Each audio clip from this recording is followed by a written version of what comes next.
दोस्तों, मेरा नाम अभय कुमार है और मैं अपना एक मज़मून यानी आर्टिकल जो हफ्त रोज़ा दावत के इशूज़ 18 से 24 अक्टूबर 2020 में छपा है उसको यहाँ पे पढ़ने जा रहा हूँ।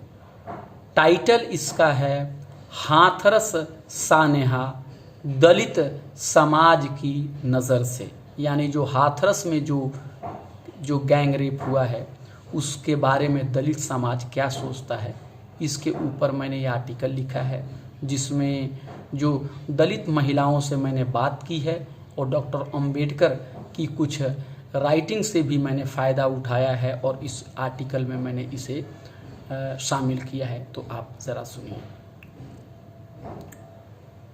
हाथरस इज्तिमाई अस्मतरेज़ी और कत्ल के ख़िलाफ़ पूरे भारत में एहतजाज हो रहा है।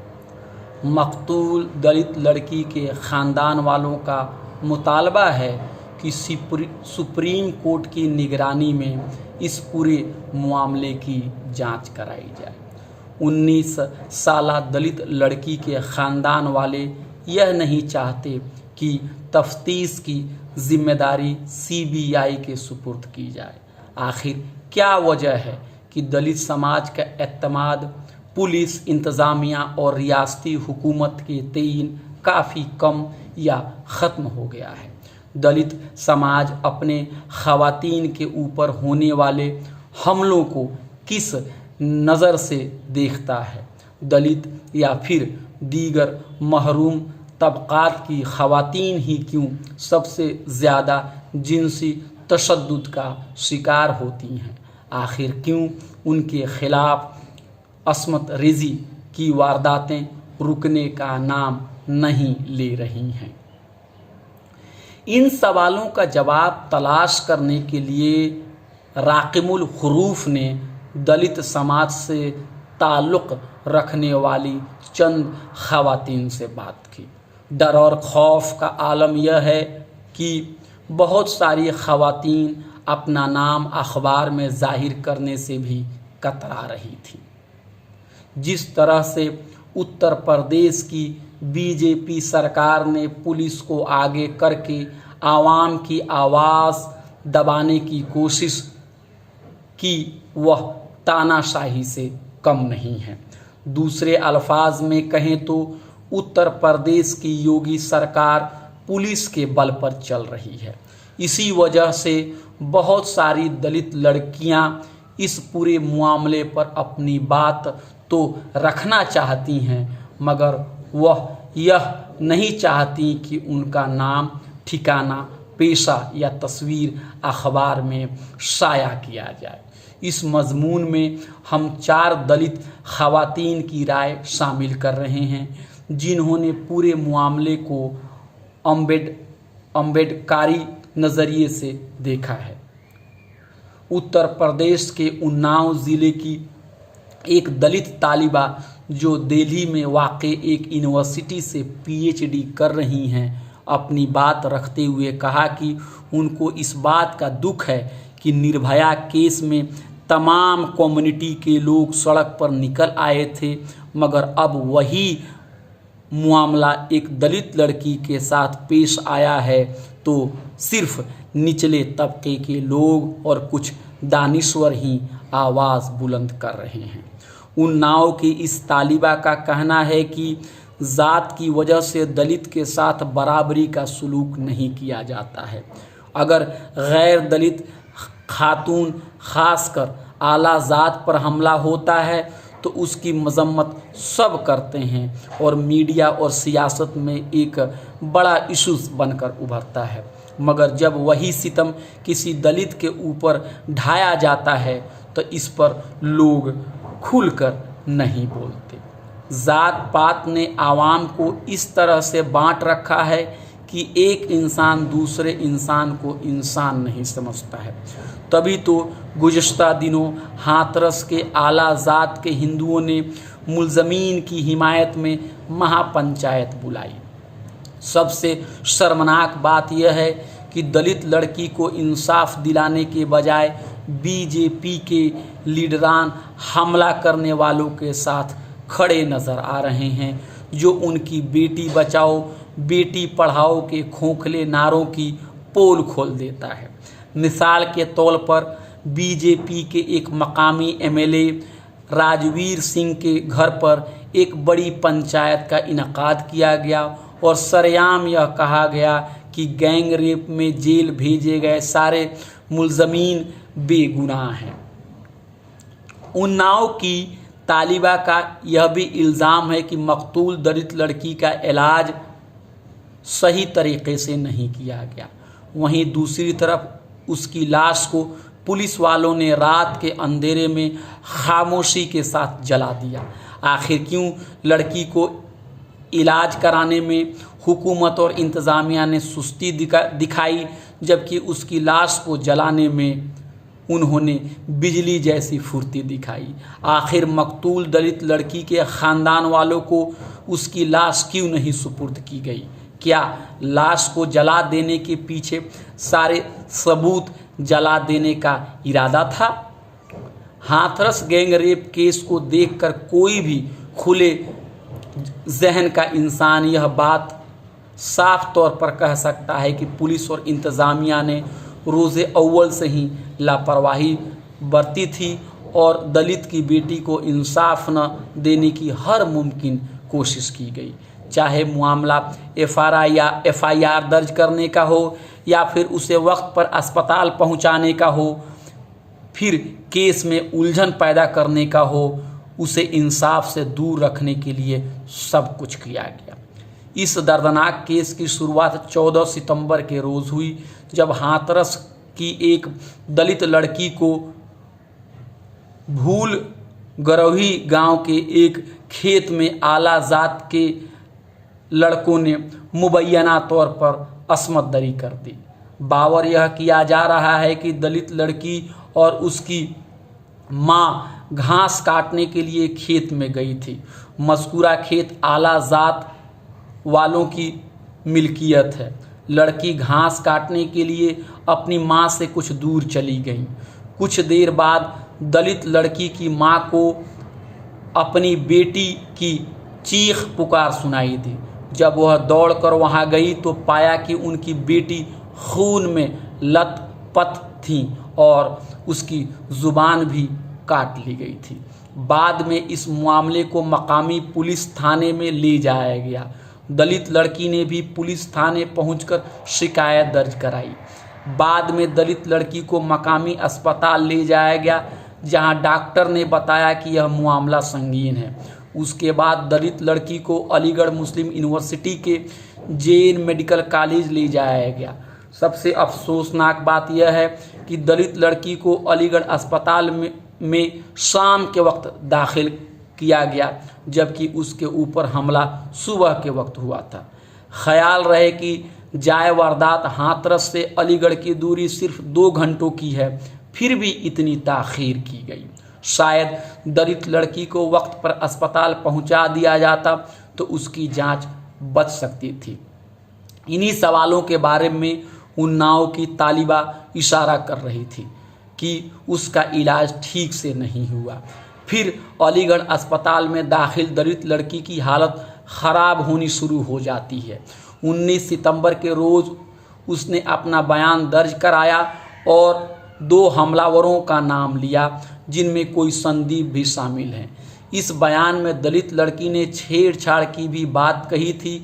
इस बयान की बुनियाद पर पुलिस ने दफ़ा 307 और 354 जो कि जान से मारने की कोशिश और छेड़छाड़ से मुताल्लिक़ है के तहत हमलावरों के ऊपर केस दर्ज किया और संदीप को गिरफ्तार कर जेल भेज दिया।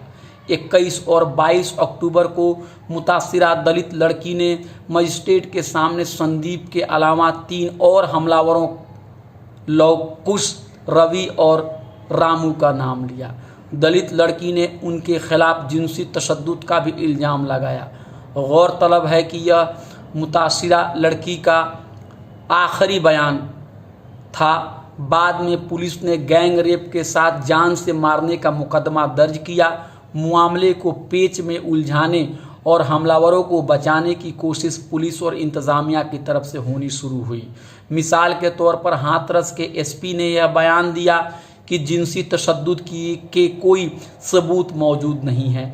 वहीं दूसरी तरफ अलीगढ़ के जेएन अस्पताल के डॉक्टरों की रिपोर्ट ने मुतासिरा के ऊपर जिस्मानी हमले के निशान होने की बात कबूल की, मगर क्या उसके साथ ज़बरदस्ती अस्मत दरी की गई, इसके बारे में कहा गया कि यह सिर्फ फॉरेंसिक टेस्ट से ही सामने आ सकते हैं।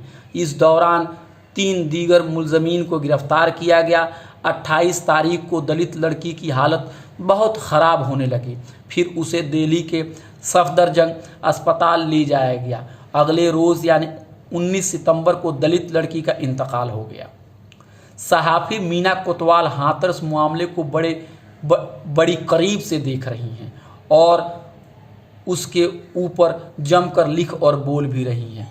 उन्होंने हफ्त रोज़ा दावत से बात करते हुए कहा कि वह बहुत दिन से चंद्रशेखर रावण की क़यादत वाली भीम आर्मी के राब्ते में रही हैं। मीना कोतवाल, जिनका ताल्लुक़ राजस्थान के एक दलित समाज से हैं, कहती हैं कि अगर हाथरस गैंग रेप में इंसाफ पाना है और इस तरह के आने वाले हमलों को रोकना है तो लोगों को बड़ी तादाद में सामने आना होगा और मिलकर एहतजाज करना होगा। उन्होंने मज़ीद कहा कि सारे अम्बेडकर नज़रिए के हामिल तंजीमों को एक साथ आना होगा। उन्होंने इस बात की भी वजाहत की कि आला ज़ात के वह लोग जो अम्बेडकर के नज़रिए को मानते हैं उनको भी इस इत्तेहाद में शामिल होना चाहिए। मुतासिरा दलित लड़की की मौत के बाद अपने रद्द अमल का इजहार करते हुए मीना कोतवाल कहती हैं, इन हमलावरों के साथ सिर्फ 4 आला ज़ात के लोगों ने ही नहीं बल्कि आला ज़ात के लोगों और हुक्काम ने अस्मत दरी की है। सिस्टम ने गैंग रेप किया है। निचली ज़ात में जन्म लेने की कीमत चुकानी पड़ी है। सिस्टम पर कम होते हुए एतमाद की एक बड़ी वजह यह भी है कि यह निज़ाम आला ज़ात के लोगों के हाथों में है जिनके दिलों में दलितों के तईन हमदर्दी नहीं है। तभी तो मीना कोतवाल कहती हैं कि अब दलित ख़वातीन को ब्राह्मणी मर्द बालादस्ती के ख़िलाफ़ मुत्तहिद हो जाना चाहिए। वह एक काम जो फूलन देवी ने कर दिखाया था वह काम हर खातून को करना चाहिए। उसे अब सिस्टम से कोई उम्मीद नहीं रखनी चाहिए। फूलन ने आखिर में तंग आकर फैसला किया था कि ब्राह्मणी और ज़ात पात पर बमनी मर्द बालादस्ती के हमलों का वाजिब जवाब देना चाहिए। चिंटू कुमारी बिहार में वाक़ विक्रमगंज रोहतास के एएस कॉलेज में सियासियात की प्रोफेसर हैं। वह भी दलित समाज से ताल्लुक़ रखती हैं और उनकी पीएचडी भोजपुर बिहार के महकूम तबक़ात के कल्चर से वाबस्ता है। चिंटू कुमारी भी हाथरस की अस्मत दरी को जागीरदाराना ब्राह्मणी निज़ाम से जोड़कर देखती हैं। उन्होंने यह साफ तौर से कहा कि यह अस्मत दरी कोई जिनसी ख्वाहिशात को पूरा करने का मामला नहीं है जहां कुछ मर्दों ने औरतों को देखा और उनके साथ ज़ोर ज़बरदस्ती कर ली। यह मामला सिर्फ हाथरस का ही नहीं है बल्कि मुल्क के मुख्तलिफ हिस्सों में दलित ख़वातीन पे हमले हो रहे हैं। उन सब के पीछे जो बड़ी वजह है वह ज़ात पात पर मबनी निज़ाम है। यह सब कुछ एक जागीरदाराना ब्राह्मणी सिस्टम की पैदावार है। दलित ख़वातीन पर हमले इसलिए किए जाते हैं ताकि उनको यह बतला दिया जाए कि अगर उन्होंने ज़ात पात पर मबनी समाज के ख़िलाफ़ जाने की जुर्रात की और अपने हुकूक़ के लिए उनकी मुखालफत की तो उनके साथ हर तरह के जुल्म किए जाएंगे। अस्मत रेज़ी के ज़रिए आला ज़ात के लोग दलितों को बार बार यह याद दिलाने की कोशिश करते हैं कि वो अपनी हुदूद में रहें और आला ज़ातों के मातहत बने रहें। तभी तो अस्मत दरी के बाद लड़की को बाकायदा वीडियो बनाया जाता है और उसको फैलाया जाता है। अस्मत दरी के बाद लड़की को मारकर उसकी लाश दरख्त पर इसलिए लटकाई जाती है ताकि सारे दलित समाज को यह सबक दिया जा सके कि उनकी ज़िंदगी आला ज़ातों की खिदमत के लिए है। इसलिए अस्मत दरी का मामला ब्राह्मणी निज़ाम का हिस्सा है और आला जात के लोग हैवानियत अंजाम देकर अपनी ताकत और अपनी बालादस्ती को दूसरे पर थोपना चाहते हैं। चिंटू कुमारी ने यह भी बताया कि पुलिस इंतज़ामिया, हुकूमत और रियासत इन सारे हमलों में मुलविस है। अगर ऐसा नहीं होता तो यह मामला पेश नहीं आते, और अगर आते भी तो हमलावरों के खिलाफ सख्त कार्रवाई की जाती, मगर ऐसा कुछ भी नहीं हो रहा है। हाथरस केस में भी यह बात फिर से साबित हुई है कि दलित खवातीन के ऊपर हो रहे हमले में सिस्टम की खामोश तायीद शामिल है। जब उनसे पूछा गया कि इसका हल क्या है तो उनका जवाब था कि इस तरह की वारदातें एक दिन में ख़त्म नहीं हो सकती, बल्कि इसके लिए एक लंबी लड़ाई लड़ने की ज़रूरत है। रेहना रविंद्रन ने जेएनयू से बैनुल अक़वामी उमूर में पीएचडी की है और अभी दिल्ली यूनिवर्सिटी में पढ़ा रही हैं। उनका ताल्लुक भी केरला के एक दलित खानदान से हैं। वह भी हाथरस केस को देखकर काफ़ी मायूस हैं और उनका कहना है कि यह सब कुछ ब्राह्मणी निज़ाम की वजह से हो रहा है। यह मामला सिर्फ ख्वातीन के ऊपर हमले तक महदूद नहीं रखा जाना चाहिए, बल्कि इसके तार कास्ट सिस्टम से जुड़े हुए हैं। इसलिए जब तक रेप के मामले को ज़ात पात पर मबनी निज़ाम से जोड़कर नहीं देखा जाएगा, तब तक इस तरह के वारदातें ख़त्म नहीं होंगी। बाबा साहब अम्बेडकर ने भी ज़ात पात पर मबनी समाज को ख़वातीन के ऊपर हो रहे तशद्दुद से जोड़कर देखा था। उनका एक अहम मजमून the rise and the fall of the Hindu women उनकी कलेक्टेड वॉल्यूम 19 में शामिल किया गया है। इस मजमून में अम्बेडकर लिखते हैं कि ब्राह्मणी निज़ाम में ख़वातीन को तालीम से दूर रखा गया है। यही नहीं, औरतों को हिंदुओं की मजहबी किताब वेद पढ़ने से भी मना किया गया है। अम्बेडकर ने मनु धर्म का हवाला देते हुए कहा कि उसमें ख़वातीन को बराबरी नहीं दी गई है। उन्होंने कहा कि मनु के ज़माने से पहले हिंदू औरतों की हालत इतनी ख़राब नहीं थी, मगर मनु जो कि बुद्ध के बाद पैदा हुए, औरतों के बारे में बहुत सारे गैर मुसावी कानून बना डाले और उनके बारे में बहुत सारी गलत फहमियाँ पैदा की। मिसाल के तौर पर मनु स्मृति के हवाला देते हुए अम्बेडकर ने कहा कि इसमें औरतों के बारे में यहाँ तक कहा गया है कि वह मर्दों पर डोरे डालती हैं। यही नहीं, बल्कि औरतों को गुलाम की तरह मिल्कियत से भी महरूम कर दिया गया है, और मनु ने औरतों की पिटाई को भी जायज़ करार दिया गया है। मतलब यह है कि मनु धर्म ज़ात पात पर मबनी समाज और ख़वातीन की बदहाली आपस में जुड़े हुए हैं। शुक्रिया। ये मेरा आर्टिकल था जो मैंने अभी आपके सामने पढ़ा। ये आर्टिकल था हाथरस अस्मत दरी के ऊपर, हाथरस गैंग रेप के ऊपर, जिसमें मैंने 4 दलित ख़वातीन से बात की है और उनके नज़रिए को यहाँ शामिल किया है। डॉक्टर अंबेडकर के व्यूज़ को भी यहाँ पे मैंने इंक्लूड किया है, और मैंने हाथरस केस को दलित समाज के आईने से और उनके नज़रिए से देखने की कोशिश की है। Thank you very much. मैं अभय कुमार।